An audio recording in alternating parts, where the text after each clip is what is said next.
There's a certain kind of anime that doesn't try to overwhelm you. It's not loud. It's not dramatic for the sake of it. It's not constantly chasing big moments. It just tells its story honestly. And somehow, that honesty hits harder than anything flashy ever could. You and I Are Polar Opposites feels like that kind of show. And with it still airing as of this video, I want to talk about what it's doing right, where it stumbles, and why the conversation around it deserves a little more care than it usually gets. So first, the basics. Miyu Suzuki is loud, popular, and beloved by everyone around her. Yusuke Tani is quiet, solitary, and largely indifferent to the social world she thrives in. On paper, this is the most familiar setup in the genre, but the show earns its premise almost immediately by giving both characters real interior reasons for why they're drawn to each other. Miyu isn't just attracted to Yusuke because he's different. She's someone who struggles with people-pleasing, someone who finds it hard to push back or disappoint others. She sees in him a kind of freedom she doesn't have. That's a small detail, but it carries weight. It makes the romance feel like it's actually about something. What the show does from there is equally smart. Rather than stretching the will they, won't they dynamic across the entire run, it moves quickly. The couple gets together early, and the story becomes about what happens after that. How do two genuinely different people communicate? How does a loner slowly find himself pulled into a friend group he never asked for? Those are more interesting questions than the typical romantic countdown, and the show pursues them with a lightness that never feels careless. The handling of miscommunication is one of its clearest strengths. Most romance anime use misunderstandings as fuel to delay things for as long as possible.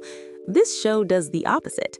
Conflicts arise and get resolved quickly, sometimes within the same episode. But it doesn't feel like the show is avoiding difficulty.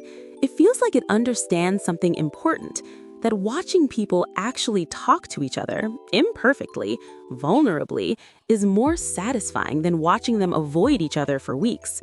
And crucially, communication doesn't magically fix everything. Characters leave conversations still unsure, still working things out. That's honest, in a way a lot of the genre simply isn't. The ensemble around the main couple also gives the show much of its warmth. Yamada and Nishi in particular have a slow, understated dynamic, and it works precisely because it's unhurried. Their story unfolds in small gestures, small coincidences. It captures something real about how connection builds between people who don't quite know how to reach for it yet. Now, with all of that said, this show is not without its problems, and it's worth being clear-eyed about them. The pacing is uneven. Some emotional beats rush past faster than they should. Other stretches slow down without fully justifying it. There are episodes where the show dips, where the show feels like it's coasting. It's not a deal breaker, but it's noticeable. There's also a stylistic choice that genuinely gets in the way sometimes. The show uses a lot of on-screen text, labels, internal monologue captions, little annotations layered over scenes. It's intentional, but there are moments where so much is happening visually that you have to pause just to absorb it. For some viewers, that's part of the charm. For others, it's exhausting. Both reactions are valid. And then there's the discourse. Right now, in a lot of corners of the internet, You and I Are Polar Opposites is being called a masterpiece. Some of that enthusiasm is genuine. The show does things differently, and people are responding to that. But doing things differently is not the same as doing things perfectly.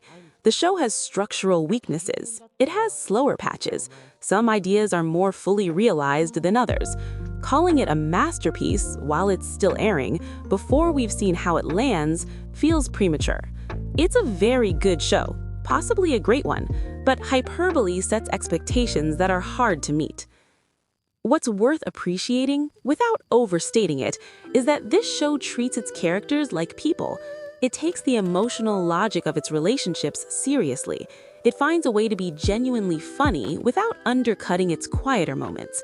And it approaches something as familiar as a high school romance with enough care and specificity that it feels fresh rather than recycled. With several episodes still to go, it's hard to say what the final shape of this series will be. There's real potential in the secondary relationships, and Tyra's arc in particular feels like it's building towards something meaningful. Whether the show sticks the landing is still an open question, but right now, in this moment, it's doing enough right that it deserves your attention. Not because it's rewriting the genre, not because every episode is perfect, but because it clearly cares about the things it's trying to say. And that matters, more than it might sound like. That kind of care is rarer than it should be.